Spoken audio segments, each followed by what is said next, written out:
ഞങ്ങളുടെ എല്ലാവരുടെയും കുറച്ച് കാലത്ത് ആഗ്രഹമായിരുന്നു കിഴക്കേ കോട്ടയിലെ ഗ്രില്ലെക്സിലൊന്ന് കയറണം എന്നുള്ളത്. 2-3 തവണ വന്നിട്ട് നമുക്ക് കയറാൻ പറ്റിയില്ല.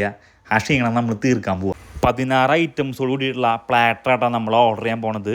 അതിന് മുമ്പ് എൻ്റെ മുടിയുമുള്ള കുറച്ച് കലാവിരുദ്ധകളായിട്ട് കണ്ടുകൊണ്ടിരിക്കണേ. അപ്പോൾ നമ്മൾ ഓൾറെഡി ഓർഡർ ചെയ്തിട്ടുണ്ട്. അങ്ങനെ ഐറ്റം എത്തി.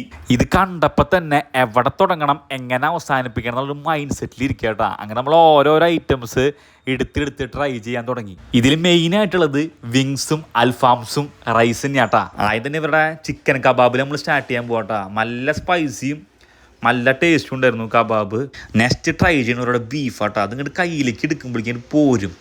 ആ മീറ്റിൻ്റെ ഒക്കെ ആ സോഫ്റ്റ്നെസ്സും ടേസ്റ്റ് വൈസും ഒരു രക്ഷയില്ല. പിന്നെ ഞാൻ കഴിച്ച ഈ ഒരു അൽഫാമൊക്കെ ഒരു കിട്ടു സാധനം കിട്ടും. അതിൻ്റെ ഒപ്പം ഒരു മയോണ്ട് ഒരു ഡിപ്പ് കിട്ടും. ആ സാധനവും റൈസും എല്ലാം കൂടി മിക്സ് ചെയ്ത് കഴിക്കാൻ വേറെ ലെവൽ തന്നെ ആയിരുന്നു. ധാരാളം ഐറ്റംസ് ഉള്ളത് കൊണ്ട് തന്നെ ഓരോന്നിൻ്റെയും പേരും കാര്യങ്ങളൊന്നും നോട്ട് ചെയ്യാൻ പറ്റിയിട്ടില്ല.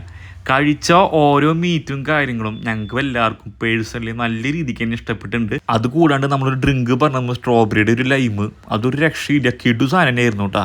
ബാക്കിയെല്ലാം പറഞ്ഞാലും ഈ ഒരു ഐറ്റത്തിൻ്റെ പേര് മറക്കാൻ പറ്റില്ല. സ്റ്റിക്കി ടോഫി ഒരു ഐറ്റം കഴിക്കുമ്പോണ്ടല്ലോ, ഈ ഒരാളത് കഴിക്കണമെങ്കിലും അപ്പുറത്തിരിക്കുന്ന ആൾക്ക് അതിൻ്റെ ഒരു ഇമ്പാക്റ്റ് കിട്ടുന്നുണ്ട്. അപ്പം സാധനം എങ്ങനെ ഉണ്ടാവും എന്നുള്ളത് ഞാനും ഒന്ന് കഴിച്ചിട്ട് എക്സ്പീരിയൻസ് ചെയ്ത് പറഞ്ഞുതരാം. ഇതിൽ നിന്ന് ഇങ്ങനെ ഒരു പീസ് എടുത്തിട്ട് ആ അടിയിൽ കിടക്കുന്ന സിറപ്പിലൊക്കെ ഒന്ന് ടച്ച് ചെയ്തിട്ട് ആ വായിലേക്ക് അങ്ങോട്ട് വെക്കുമ്പോണ്ടല്ലോ മോനെ, നമ്മുടെ കിളി പോകുന്നു പറഞ്ഞ പോലെ ഒരു ഐറ്റം തന്നെയായിരുന്നു. ഞങ്ങളെല്ലാവരും ഓരോ റൗണ്ട് കഴിച്ചത് ഓർമ്മയുള്ളൂ. പിന്നെ നോക്കുമ്പോഴേക്കും സാധനം അങ്ങോട്ട് കഴിഞ്ഞു.